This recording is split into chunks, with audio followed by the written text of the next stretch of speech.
Welcome, dear friend, to this quiet corner of my study. The old house settles around us, and I trust you find a measure of comfort in its gentle embrace. Outside, the heavens weep softly, a rhythmic patter against the window pane, a natural symphony that often accompanies profound thought. Here, in this space, we seek not to escape the world, but to understand it better, and, crucially, to understand ourselves within it.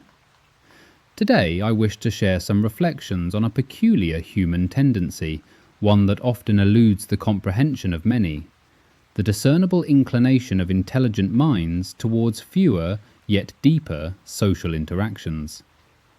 It is a phenomenon frequently misconstrued as aloofness or disinterest, when, in fact, it stems from a profound engagement with one's inner landscape, a journey deeply informed by the timeless wisdom of Stoic philosophy. Let us consider, if you will, three facets of this inclination. Firstly, intelligence, often nurtured by a penchant for deep introspection, naturally draws one towards solitude. The Stoics, with their unwavering emphasis on the inner citadel, that impregnable fortress of the mind, understood that true flourishing, or eudaimonia, is not found in external accolades or constant camaraderie, but in the cultivation of one's virtue and reason. An intelligent mind is, by its very nature, a restless explorer, perpetually questioning, analysing, and synthesizing. This intricate work requires a certain stillness, a quietude where thoughts can unfurl unimpeded by the incessant demands of social performance. When one's richest conversations are often with oneself, when the most compelling landscapes are those conjured by one's own intellect, the allure of constant external chatter inevitably diminishes. It is not that such individuals disdain company, rather their primary company, their most engaging interlocutor, resides within. Seneca, in his epistles, frequently lauded the transformative power of withdrawing from the multitude, not to become a recluse, but to return to oneself, to fortify the mind against the vicissitudes of fortune and the superficiality of common opinion. This is a solitude born not of loneliness, but of an enriching communion with one's deepest self. Secondly, the discerning intellect, guided by a Stoic appreciation for virtue, seeks quality over mere quantity in its connections. For the Stoic, companionship is not a trivial matter. One must choose one's associates with care, for, as Epictetus counselled, you will be what you habitually desire to be. To habitually desire wisdom, justice, courage, and temperance means to seek out those who embody, or at least strive for, these virtues.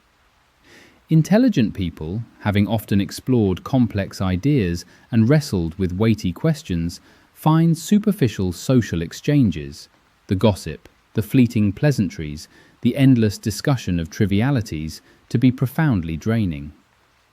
Their minds yearn for stimulating discourse, for conversations that challenge assumptions, expand perspectives, and delve into the enduring truths of existence.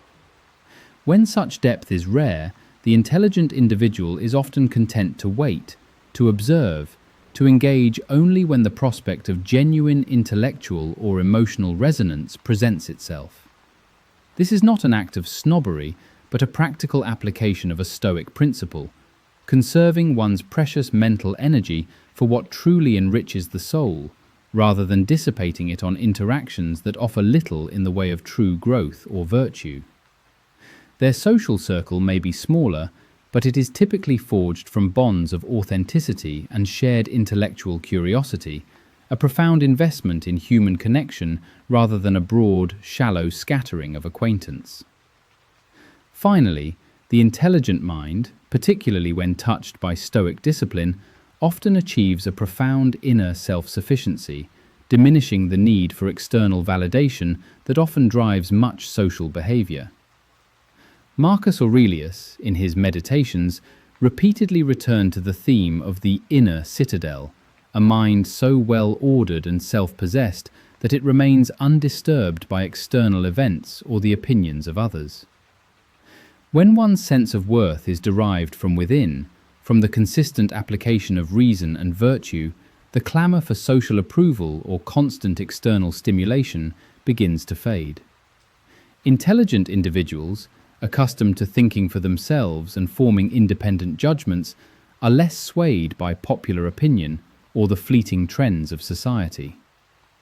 They understand that true contentment, apatheia or tranquility, is an internal state, not something bestowed by a multitude.